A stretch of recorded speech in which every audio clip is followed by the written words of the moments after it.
Noah! Larry, what the hell are you... Larry! Larry, you can't just... Oh, Larry! Oh, are you all right? How did... Larry!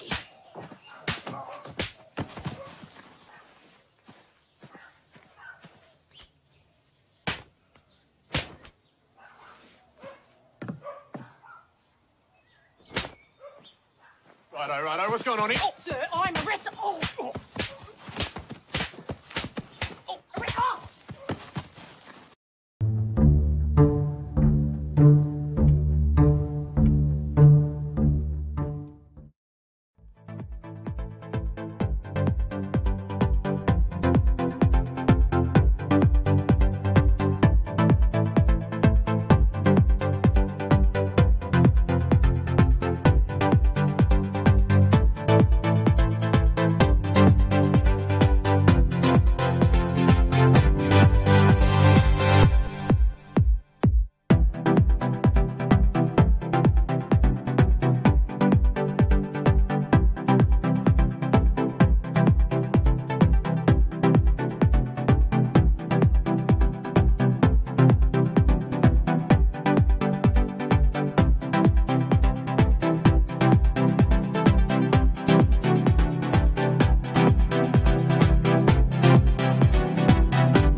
With its rich black-brown hue and creamy head, Guinness is Ireland's most iconic export.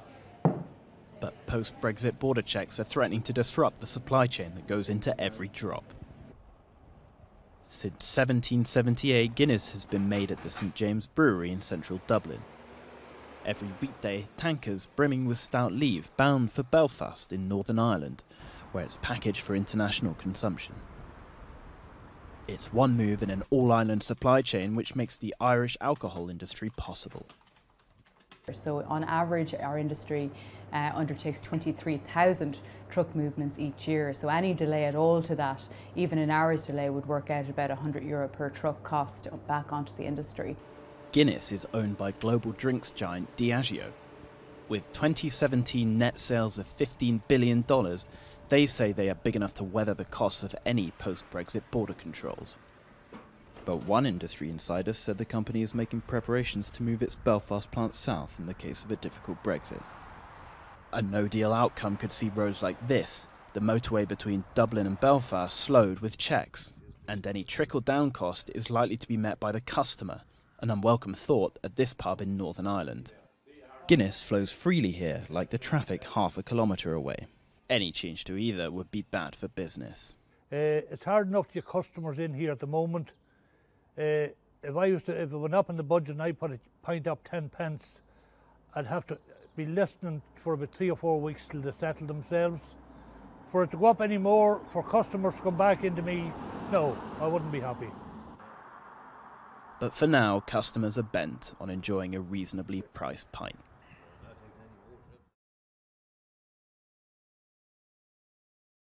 Theresa May has invited ministers to read an almost complete draft of the Brexit agreement. The document reportedly does not include a plan for the main sticking point of the Irish border. It comes as the government faces mounting pressure to publish the legal advice on the Northern Ireland backstop. Theresa May's allies, the DUP, have joined calls by Labour, the Liberal Democrats, as well as Environment Secretary Michael Gove to make the details available. The Attorney General's legal advice is thought to assess how the UK's insistence on the right to unilaterally end the backstop could increase the risk of a no-deal Brexit. Labour has threatened to force the government into revealing the information through a motion in the House of Commons. Well, for more on the latest developments, I'm now joined by independent MEP for the North West of England, Stephen Wolfe. Stephen, evening to you. Good evening. So the Cabinet has been looking at a draft withdrawal text today. We're nearly done, aren't we? Dreams of a hard Brexit are over, so it seems. I think you're pretty much right. I think the idea of those of us who believe that we should be leaving the European Union in all circumstances is over. I think what we have is the soft Brexit betrayal that many of us have instigated and said would happen from the government for many, many months. And the reason why they don't want us to see the legal advice is because it would be there in black and white, very clear for all to see that we will have Brino, Brexit in name only. Oh, well, that's not true. We're talking about surely just staying as part of the customs union or a form of customs union in order to solve the Irish border problem. And, of course, by the looks of things, it would also be an agreement by letting us do those global trade deals. We're looking at a compromise here, which not only politicians will accept, but also businesses, Stephen. That's what they want. That's what they want. That's what they're going to say has actually happened. But the devil is always in the detail, Bill. As very clearly you will see that being a member of a customs union, as I've seen here in the past few days in meetings here in the European Parliament, is that we will have to abide by all the laws of the European Union. And that means very clearly that when we go out to seek trade agreements with the United States or India or indeed China, we would also have to abide by their laws on services and goods. That means we're not independent. Every country in the world will say, can you tell us what the European Union rules are first and what differences you can make? And the very simple point is there'll be very few differences, if any, that we can make. That is why many of us are saying now, we would have liked to see a no deal because that would have been a clear way of Brexit, but we're actually going to end up staying in the European Union in name only. By saying many of us, you're talking about many of us politicians. Of course, we're now looking at the suggestion that businesses and other leaders could be poised to back May's agreement. I mean, we're getting credible endorsements of what she is trying to achieve for the country and for the future economy. Well, this is the great end of the negotiation period. Only this week we've seen 1,500 lawyers saying, please, Theresa May, let's stay in the European Union. Last week we had letters from businesses stay in the European Union. And now you're going to have all those who have backed Theresa May say, let's have your form of a customs arrangement. This is what happens towards the end of a particular negotiation where both sides are now trying to get the message out to the people that their side has won. But what we've really seen over the past 2 years is Project Armageddon, where we've been told that we would die, have no food, have no medicine, not be able to fly out of our country, not even be able to get the tunnel, has actually won the argument, and Theresa May will a deal that effectively ties us in with the European Union going forward, and those of us like myself who've campaigned for years for a clear independent country completely in charge of our own destiny will recognise that it's not. It's just a very small modicum of what we wanted. All right, you sound dejected there. Also, do I sense that you're rolling over now and just accepting what will be, that your dream of the Brexit you wanted will not happen, and you're simply, you can't do anything about it. It's going to happen now. I think they're very clear. Absolutely. What we could have done to have won this is whether those people within the Conservative Party at 2 or 3 occasions over the past year had a chance to remove Theresa May, and they didn't do it. So we are in an incredibly weak position for those of us. We have no major political party outside of the Conservative Party's ERG. UKIP has died.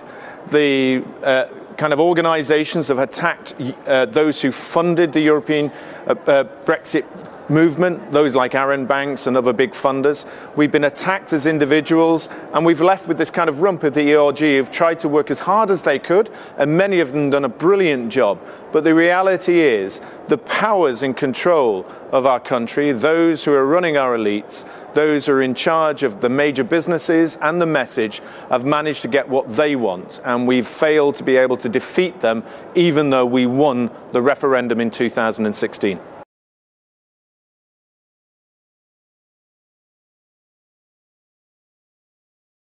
Scotland will be an independent nation.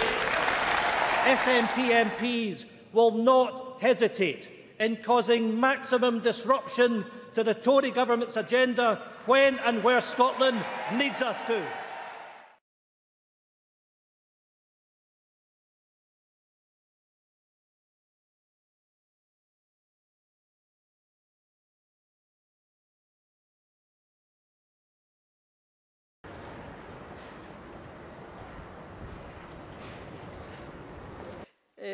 Protocol 3 of the Statute of ECJ. The deadline for amendments is November 6th at noon. So please take this into account.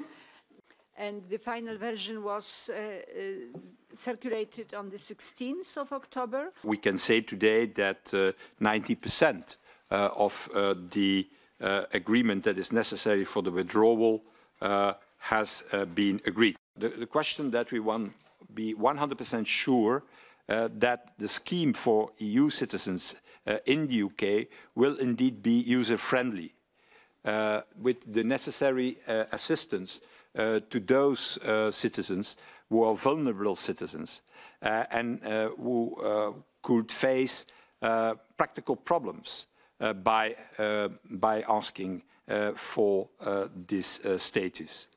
We remain also unhappy that EU citizens that are resident in the UK and were resident in the UK before the notification of Article 50, that they will be charged with a fee for applying for settled status. We think that is not serious. These people were resident in the UK. It's not their fault. It's not their choice that there is a Brexit. So we don't see how it is justified that these EU citizens resident in the UK before the notification of Article 50 should be charged with a fee for applying the settled status. We are very much in favor of what we call onward movement and residence for the UK citizens. That means that once they have a residence permit in one country or the possibility to reside there, that it is also applicable on all other member states of the European Union. And we think that the trade-off for this could be that once that an EU citizen has received a settled status in Britain, that it is that he keeps that right for his entire life.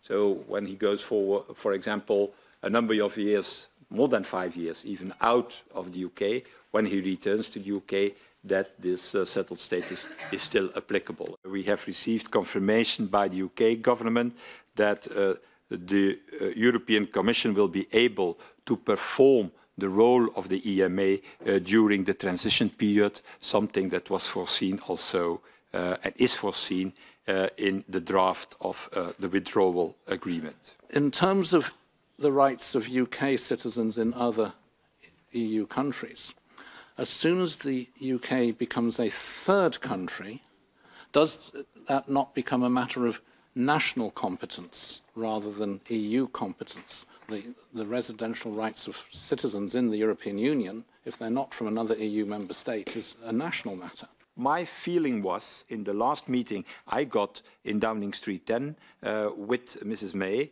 and with her staff, that such a trade-off is possible. And we are pushing for that, not only towards our British counterparts in Downing Street 10, but also to our own 27 member states. That's the reason why the Brexit Steering Group, a few weeks ago, I have not the date in mind for the moment, has organized a common meeting with Mr. Saves, who is the chairman of the Brexit Working Group. And the Brexit Working Group, as everybody knows now, is the working group of the 27 member states who is defining the position of the 27 in these negotiations and also preparing this position. With regard to the moment when we can launch it, which of course means that we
Our next item is on from houses to homes to health, and I just wanted to reflect that fairly recently I was looking at the original medical officer reports from 1891 to Scottish local authorities, and I was, I guess, slightly surprised at the extent to which housing featured in the advice that medical officers were giving to local authorities. Certainly, if you're as old as I am, you'll remember in the 60s and early 70s a very, very heavy focus on the public health role in housing and homelessness. I think a prominence that has perhaps diminished over the last few years, and certainly within a number of housing audiences that I've been speaking to, there's been a real welcome of the public health community in Scotland re-engaging around homelessness and around housing. So the next presenter is Neil Hamlet from NHS Fife, who has been at the centre of much of the work to reconnect these. Thank you very much. I also want to take you back a little bit in time, and let's start first by how many of us in the audience will be able to buy our own property. The younger members of the audience here might be struggling to buy their own property. And there'll be plenty of people just outside this building that will be struggling to get a roof over their heads tonight, let alone rent or buy a property. Let's go back to the year 1854, and a man in a beaver fur-lined top hat is struggling to take the handle off a pump at a place called Broad Street. And on the back of that, epidemiology is born, and much of what is now public health practice is born. 8 years later, Edinburgh gives its first municipal medical officer of health a job in Edinburgh, Dr. Henry Littlejohn. Following year, 1863, William Gardner is appointed through in Glasgow. And then the year after that, 1864, a lady called Octavia Hill saw and acted on the link between housing and well-being in Victorian London. And on the back of that, housing studies and housing as a profession is born. And as has just been mentioned, we, public health, were really linked at the hip, housing with housing colleagues in our origins. And if we jump now to December 2016 and the Health and Social Care Integration Programme, and we read and hear that the whole thing is predicated upon people living as long as possible at home or in a homely setting. So suddenly, the house comes back. And when we look at the health and well-being outcomes that were then produced, we can see that we should be having folk living independently and at home or in a homely setting. We're increasing quality of life, and overarching, we want to reduce health inequalities within those 9 outcomes. So I would like to suggest that we have a history, and indeed we have an evidence base that is getting ever stronger, that a good house is the underpinning foundation of well-being across the life course. And that is achieved not by public health and not by Octavia Hill and those that followed her, but by organising the efforts of society. So it's political, it's social, and we have a part to play as being a voice in public health in that. But I would move on and say that actually it's not just the house, it's the home that underpins well-being across our life course. So yes, we do need to pay attention to the rafters and the doors and the windows and the locks, but we also need to pay attention to the relationships that are allowed to form between those living under that roof and between those walls. You'll remember Maslow's hierarchy. Well, forget it. That's old hat. This is the ECG of well-being, or the heartbeat of health. And there are 5 critical blocks to it. And you'll see that at the bottom, the firm foundations of that is that rafters and relationships, when brought together in the correct way, make for a healthy lifestyle and a healthy building. 2 reports that started off what I think became a bit of a sea change from about 3 years ago. Shelter commissioned a 3-year programme which delivered a commission on housing and well-being in May of 2015. And really, if you had to turn that into a tweet, it would be that housing done right across the population generates well-being. And then a few years later, in January 2017, Emily and colleagues brought out a really helpful report written for people in housing to understand us in health, and written for health people to understand our colleagues in housing. So whichever language you speak, public health speak or housing speak, you can begin to understand each other. A very, very useful document. And on the back of that, quite a number of pieces of work have stemmed.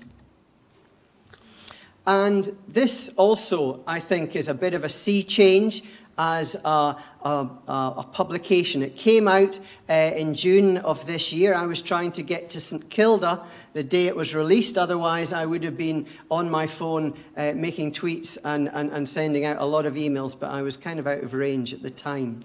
Are any of those authors in this audience? No. If they were, we would be standing up and giving them an ovation, because I believe this is one of the most significant publications around injustice that we'll have seen for quite some time.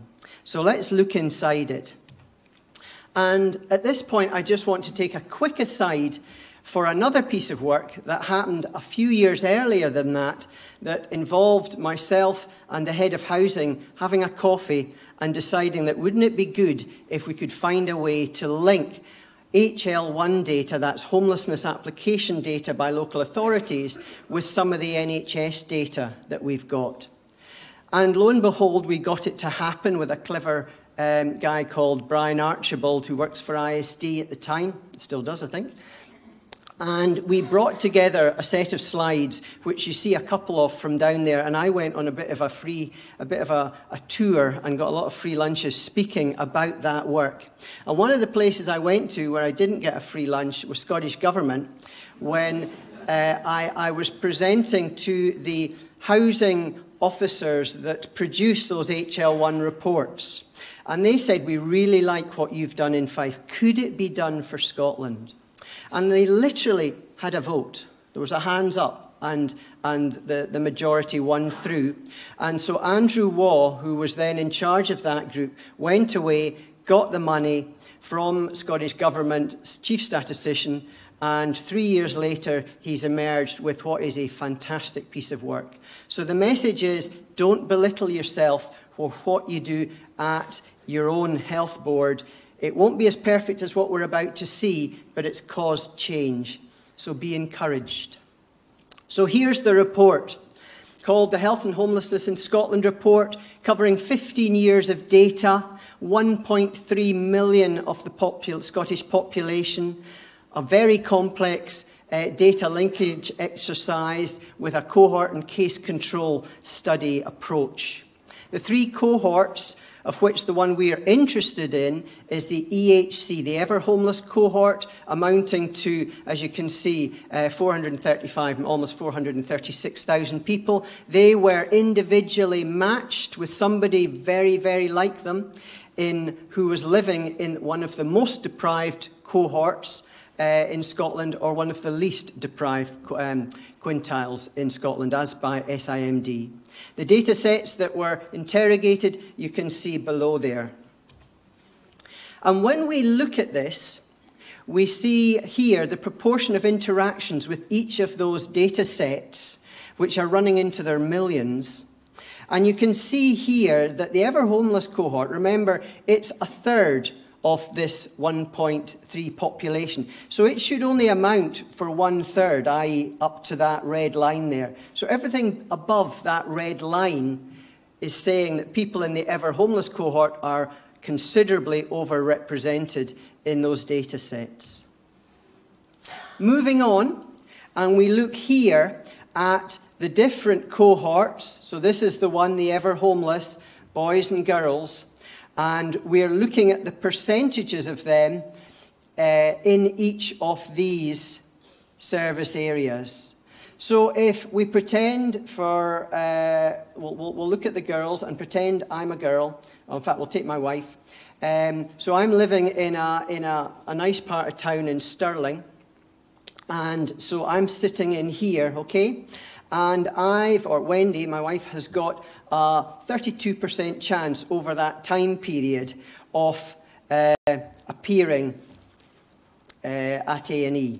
Whereas 32% would be at A&E. So you can see the differences between the ever homeless experience and the least deprived experience. Much, much more likely to be using the above services. Now this, I think, is probably the most important, or one of the most important slides in this presentation. And I'm very surprised that the media didn't get a hold of this slide and put it on their front pages. Because what we're looking at here, so A&E, the data set measure, that is 2.1 million A&E attendances between the 1st of January 2011 and 31st December 2016 for the 1.3 million people in the study, okay? And then we're looking at the ratio between whether you're in the ever homeless or whether you're in the least deprived cohort. What is the ratio in terms of your risk? So we can say here that compared to the least deprived group, people who've ever been homeless were 3.5 times more likely to attend A&E. 3.5 times. Let's jump down to deaths. And that goes up to 5.3 times. Or if you want to put it into front page speak, that would be, the rate would be 430% higher. 430%. Often you see things on the front page when they say 20% higher, 30% higher. Here it's 430% higher. Jump up to initial assessments at drug treatment services. The ratio is 133. You can do the maths to work out the percentage higher.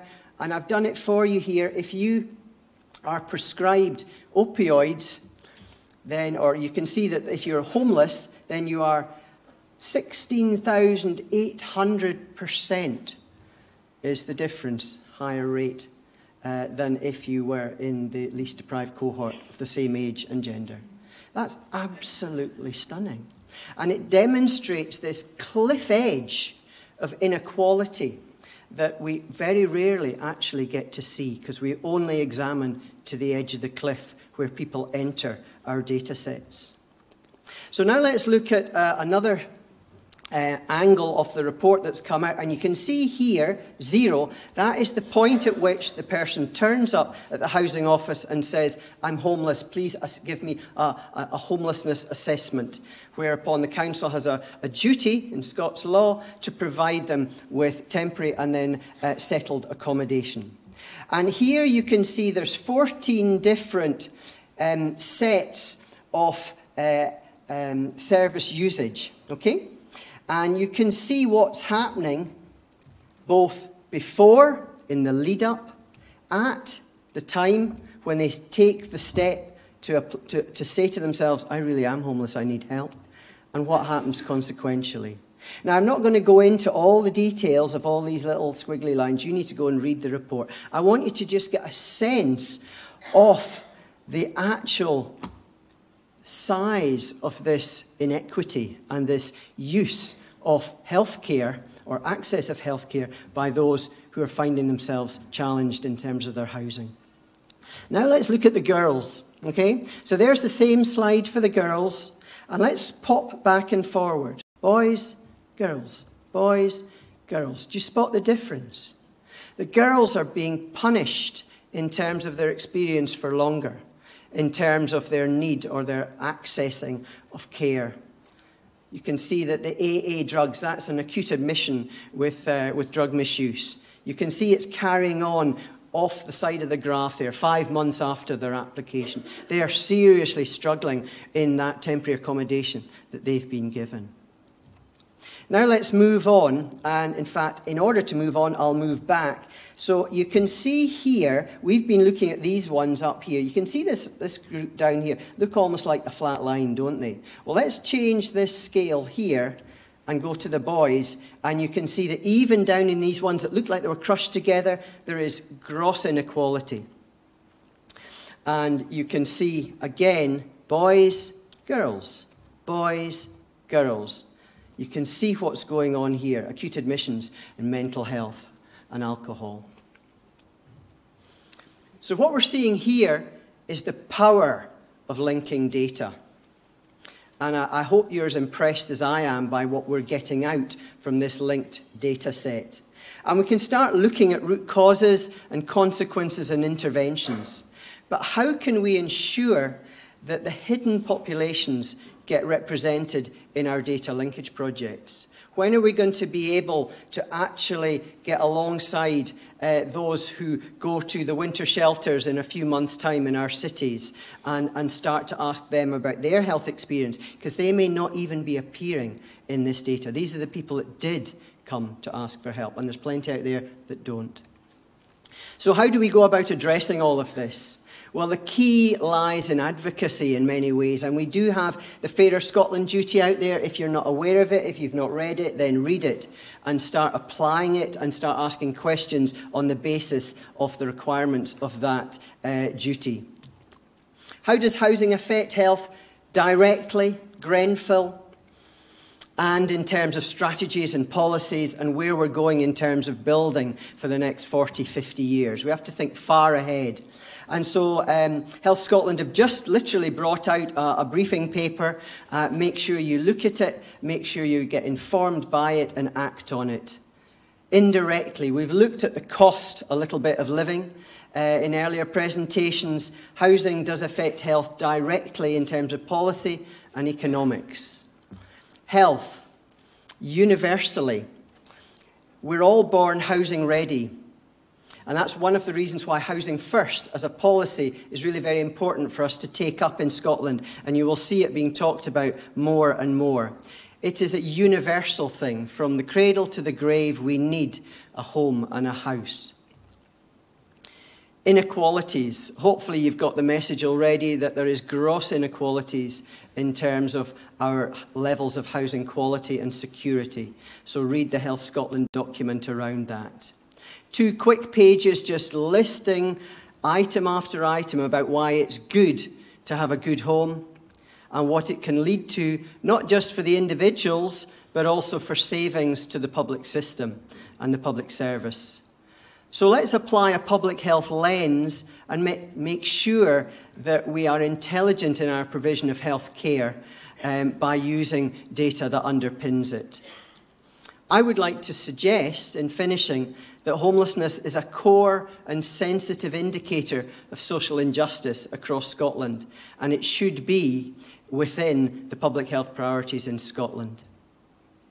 There's been a lot happening in the last 3 years. We have everything in line. We have the perfect storm, the perfect wave, call it what you will. But Scotland is on the move in terms of its understanding of the well-being impact of getting our housing policies and practice right in Scotland. Thank you very much.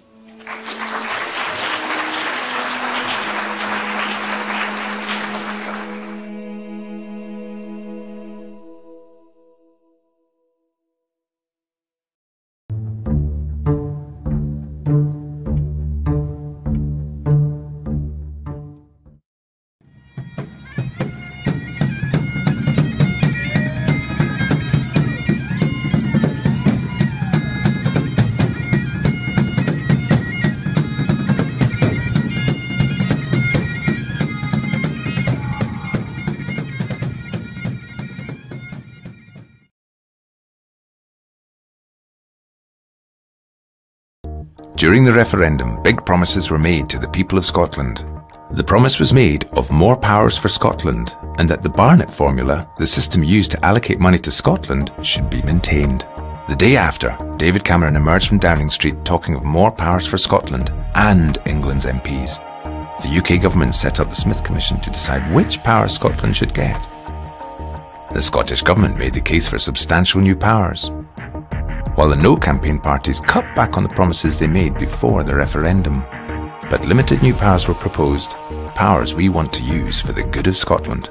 Alongside these new powers, a new system of allocating money to Scotland needed to be agreed. This is called the Fiscal Framework.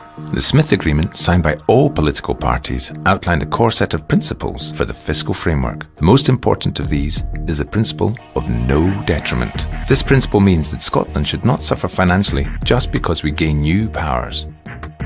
The Treasury ignored this. From day one, they tried to use the process that was supposed to be about delivering new powers to slash Scotland's budget.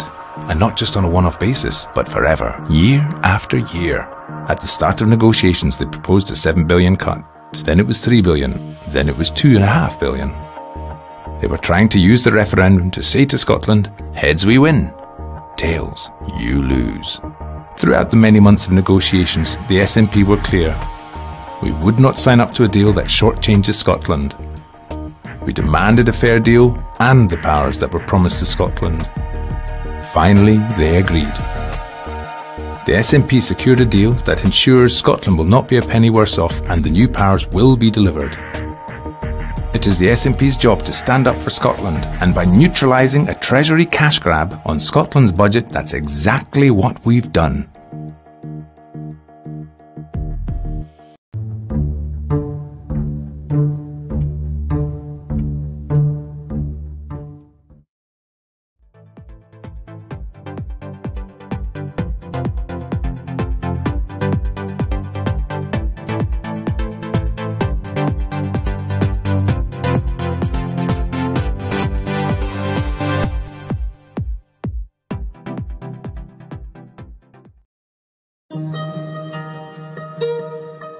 Our goal is simple: a fairer country for all those born here, for those who have chosen to make this their home, and for the generations yet to come. That is why we believe in an independent Scotland. So know this, believe in this, work for this. Hope is possible. A better future is within our grasp.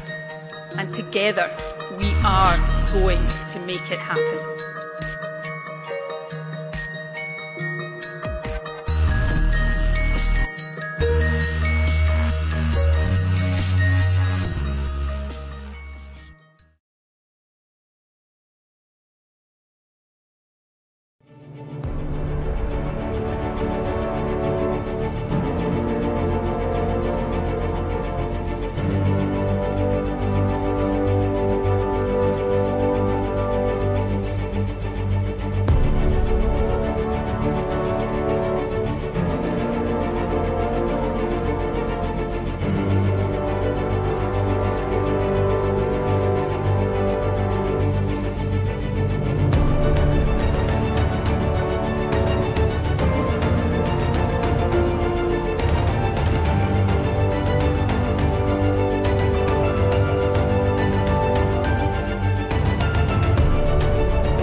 I have formally triggered Article 50 and begun the process through which the United Kingdom will leave the European Union. This will be a defining moment for our whole country as we begin to forge a new relationship with Europe and a new role for ourselves in the world. It's going well, it's very, very well organised. What they do, Get me a ladder.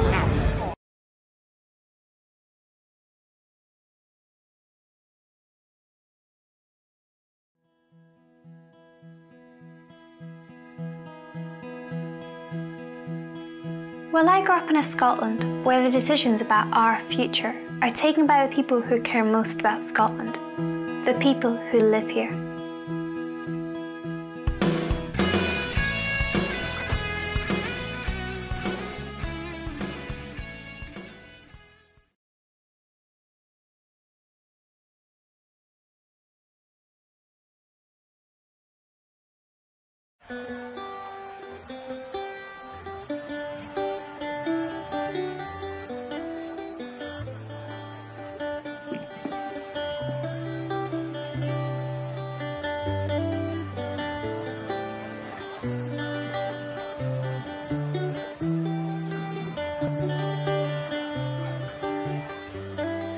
I don't know if you can see changes that have come over me in these few days. I've been afraid that I might drift away.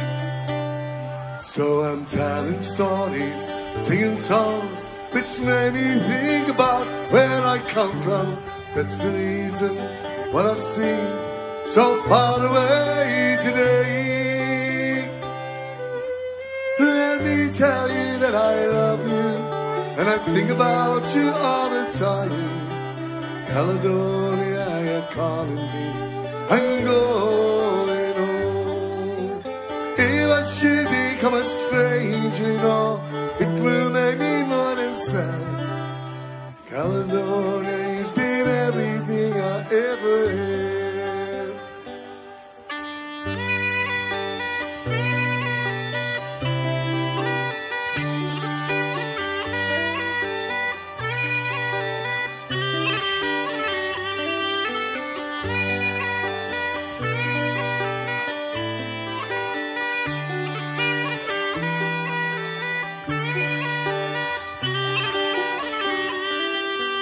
Now I move and kept on moving through the points that I needed proving.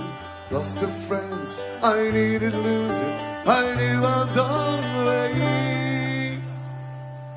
I kissed the ladies, left some crying, stolen dreams, yes there's no denying. I'm tripping hard with causes flying somewhere in the wind. Let me tell you that I love you, and I think about you all the time. Caledonia, you're calling me, I'm going home. If I should become a stranger, you know, it will make me more than sad. Caledonia, you've been everything I ever had.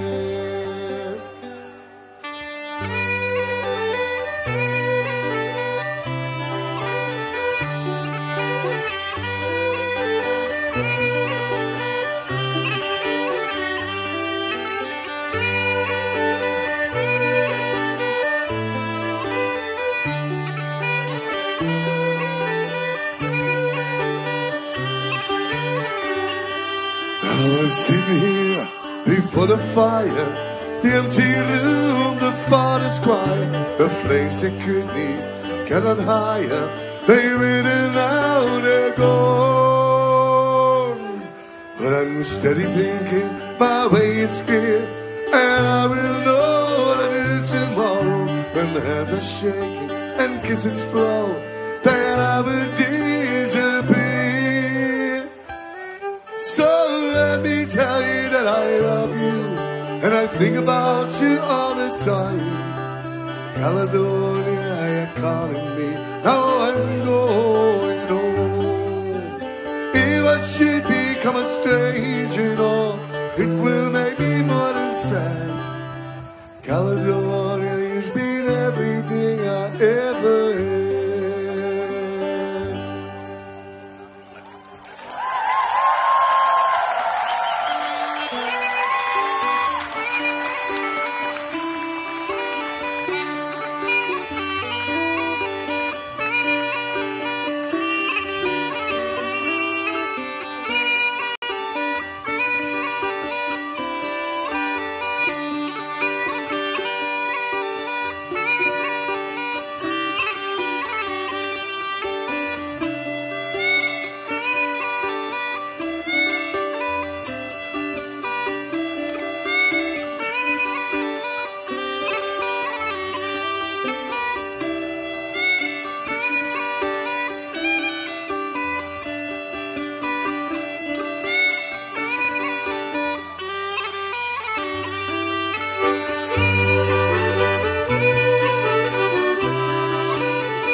Next we have Lady Artificial, Daydreamin'.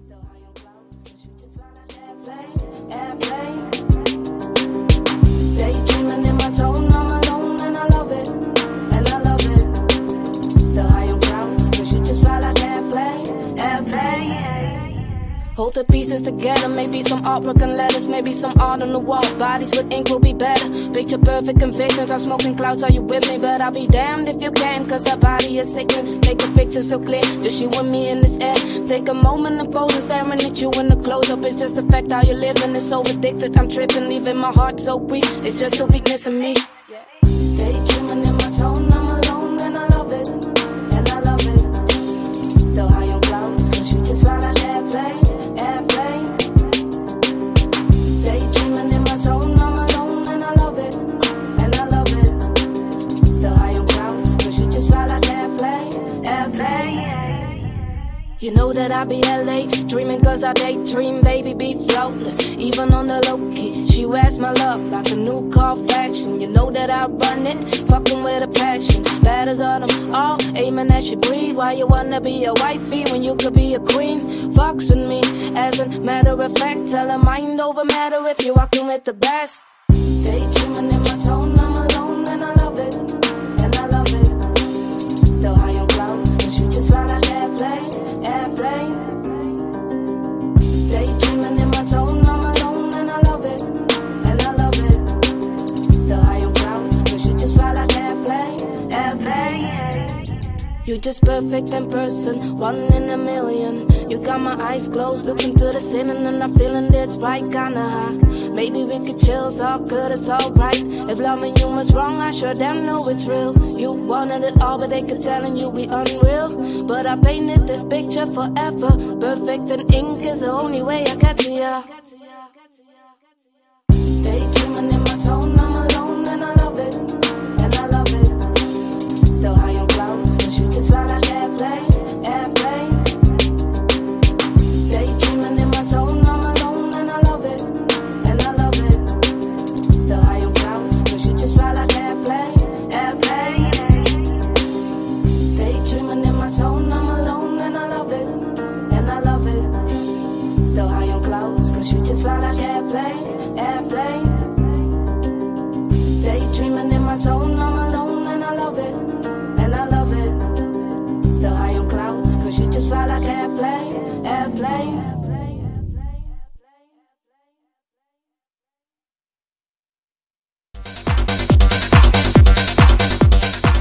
You're listening to Independent TV and Radio Scotland, Channel Radio Ice.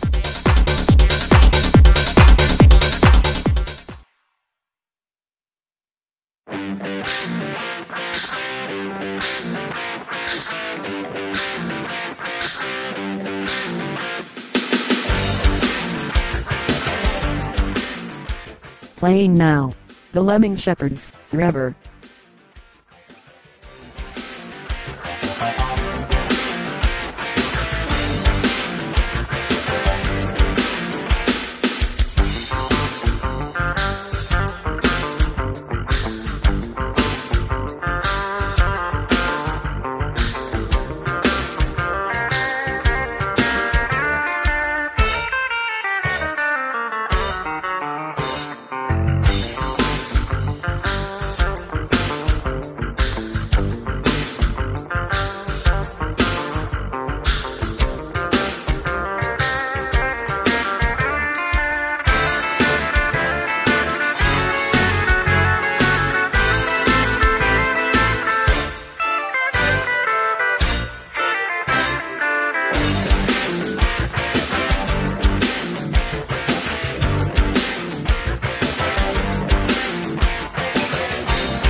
Now playing Redneck Surfers, 40 Degrees.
Next we have Josh Woodward, Cherubs.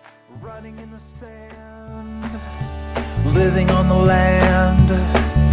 The salty breeze was in our eyes. We stood beneath the dragonflies and danced all night. We polished all the chrome on a rusty little home. We slept all night in parking lots. We tied our hearts in double knots, so tight, so free, so bright.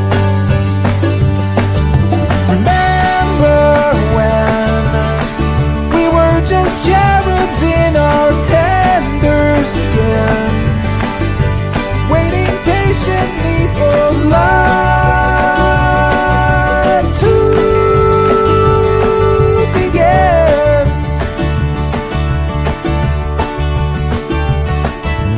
Flowing so free, blowing in the breeze, the songs we sung so long ago. With whiskey and an afterglow, we shine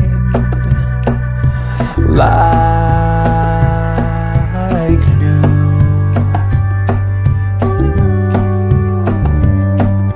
But there along the way, something seemed to change. As weeks turned into months, we knew as life caught up, we slowly grew apart and untied all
Playing now. Redneck Surfers. Oh my god.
You're listening to Independent TV and Radio Scotland. Channel Radio ICE.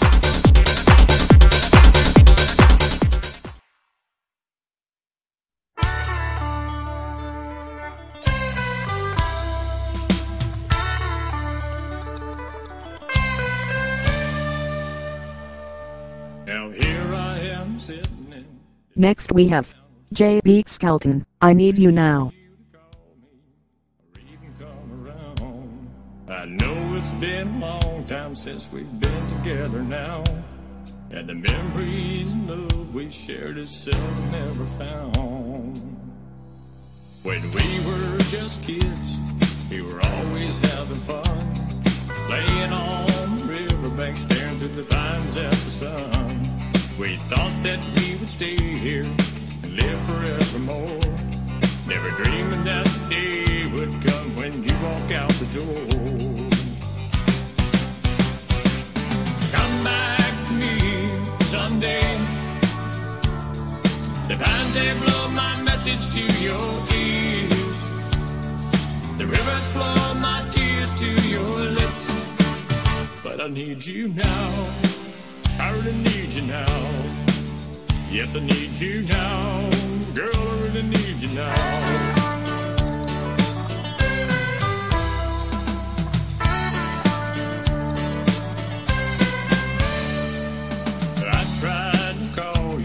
Just to hear you on the phone, thinking that you might know my voice and decide to come on home. They say you're in the city now, really doing good. I always knew in my heart that you probably would. Will you come back to me someday? The pines, they blow my message to your ears. The rivers flow my tears to your lips. But I need you now. I really need you now. Yes, I need you now. Girl, I really need you now.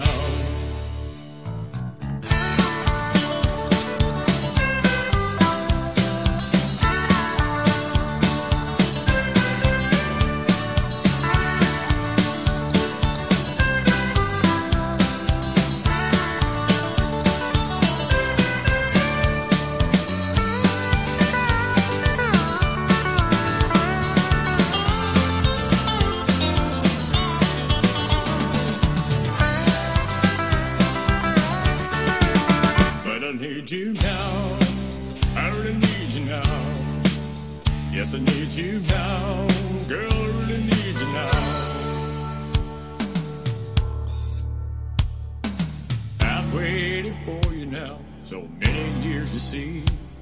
And I finally proved to myself you ain't never coming back to me. The pines they lie still and the rivers they run free. But in my long dream, this love will always be. Will you come back to me someday? The pines they blow my message to your ears. The rivers flow my tears to your lips. But I need you now. I really need you now. Yes, I need you now. Girl, I really need you now. Will you come back to me someday? The pines, they blow my message to your ears.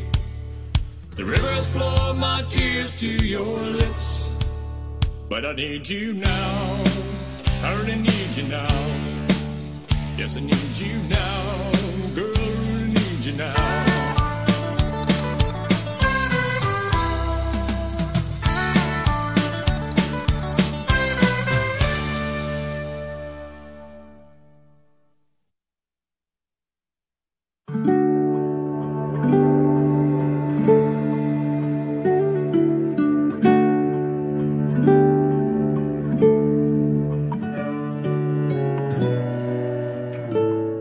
Now playing Josh Woodward, My Favorite Regret.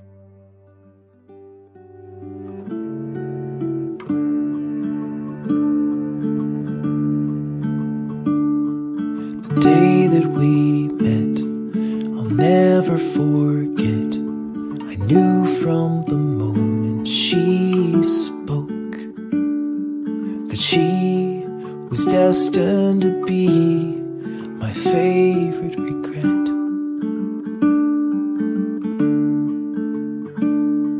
And all through the years, the joy and the tears we shared as the greatest of friends. But she was destined to be my favorite regret. Well, each moment we spent, I've been almost content just to talk to her all through the night. But a part of me mourns what will never be born. Forever my favorite regret. He's gentle and kind and totally blind to not see the life we could lead. And he is destined to be my favorite regret.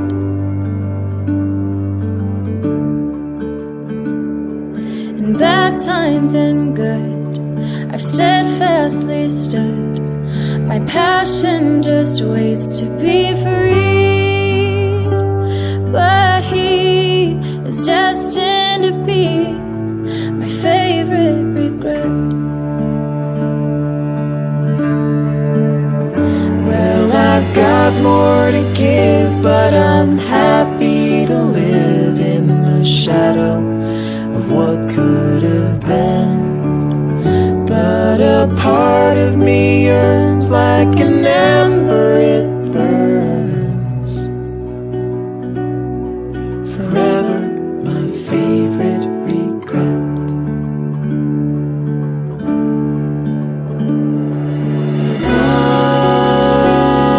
One day when the stars fade, will the echoes of my love arise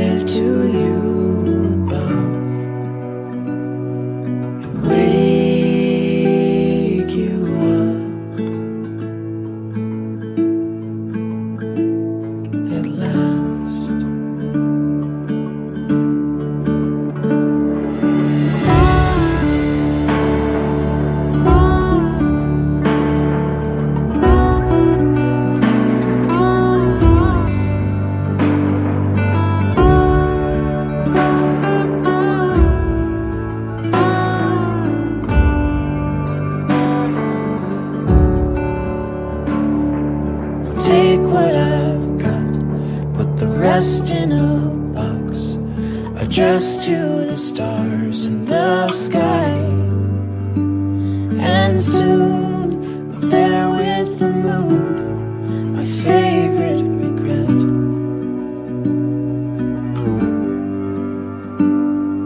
Forever my favorite regret.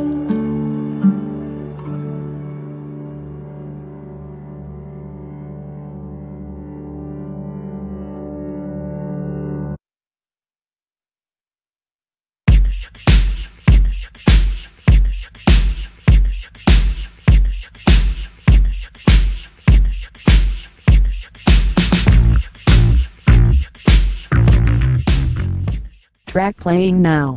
Michelle Channel, What Am I Looking For? Started on this journey, but I didn't know how far I'd go. Every step I traveled made me feel like there was undertow. I kinda wanna say it, but it doesn't even matter. 'Cause every time I think I'm there, I find another ladder. Tell me that you want me to be understood. Oh no. What am I looking for? What am I looking for? What am I looking for? Ooh, what am I looking for? What am I looking for? What am I looking for? Ooh, what am I looking for? Climbing up too high or far will surely bring me down again. But how can I keep moving when I know what's waiting at the end? I kinda wanna say it, but it doesn't even matter. 'Cause every time I think I'm there, I find another ladder. Tell me that you want me to be understood. Who knows? What am I looking for? What am I looking for? What am I looking for? What am I looking for? What am I looking for? What am I looking for? Ooh, yeah, yeah.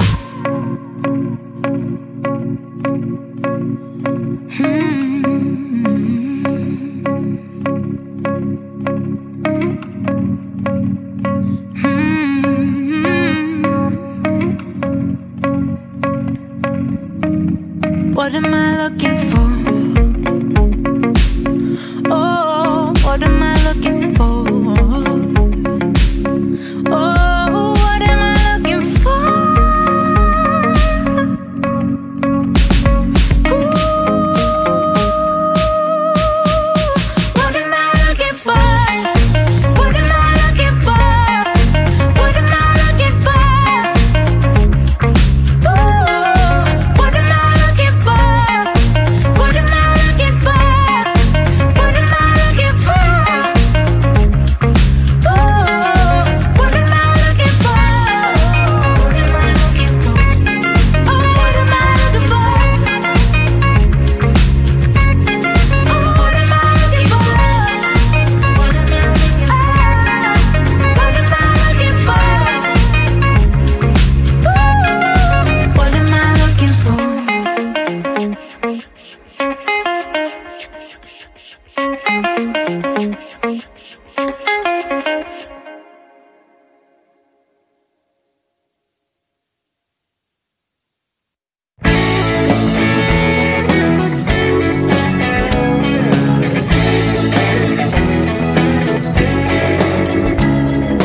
What to do, what to wear, you don't know. Track playing now. Jeff Hurley, Love You Forever. All I know to be true, you love me and I love you, and that's the way it should be. When I'm left to wrestle with the things inside my head, all my thoughts return to you and all the things we said. Baby, I know I will love you forever. Baby, I know we will always be together. Baby, I know I will love you forever.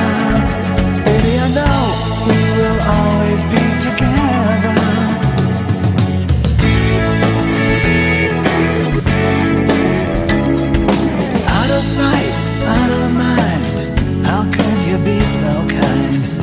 We got nothing to hide. You know me, I know you, shells in everything we do. No reason to cry. Hold your body close to mine, never go away. Every day, every night, I love to hear you say, baby, I know I will love you forever. Baby, I know we will always be together. Baby, I know I will love you forever. Baby, I know we will always be together.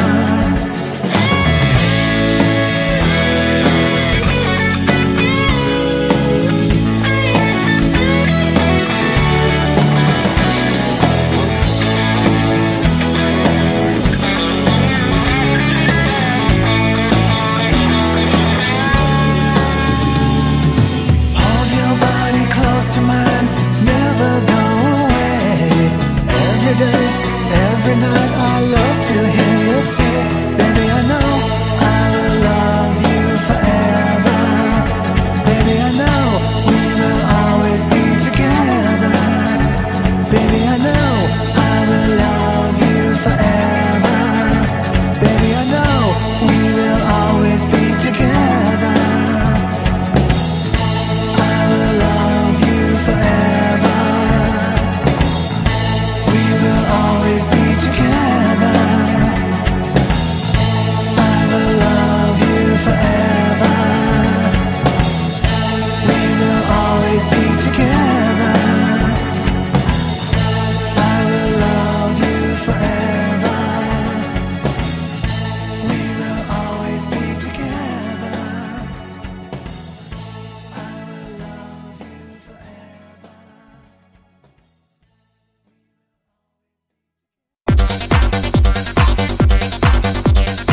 The coolest radio station in the world, Radio Ice, from Independent TV and Radio Scotland.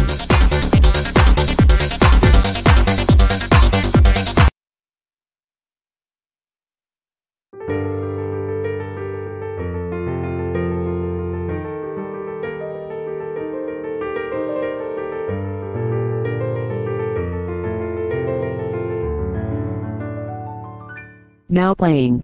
Brielle Rafton and Colin Jeffries, Hey You. And any love we ever had is now only scarring. I believed your every word.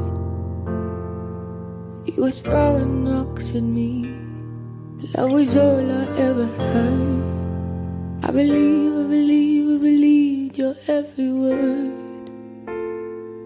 You were throwing rocks at me. Love was all I ever heard, yeah. You're gonna think that I hate you, but it's just that you would be wrong when you're singing this song, so I don't. You're gonna think that I hate you, but it's just that you would be wrong when you're singing this song, so I don't.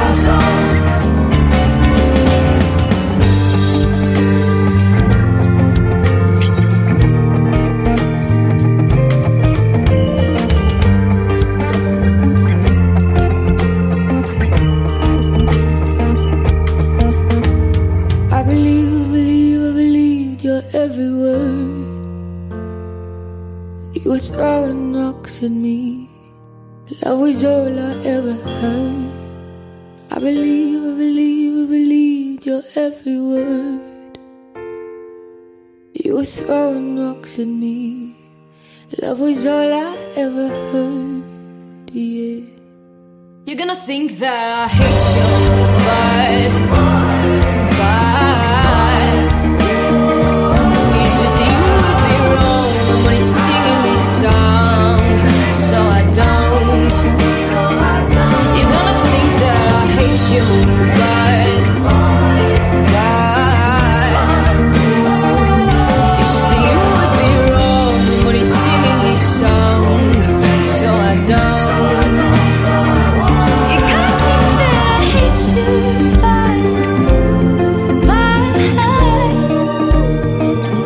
It's just the air in me wrong when he's singing these songs. So I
Next up is Dansberg Music, No Evidence.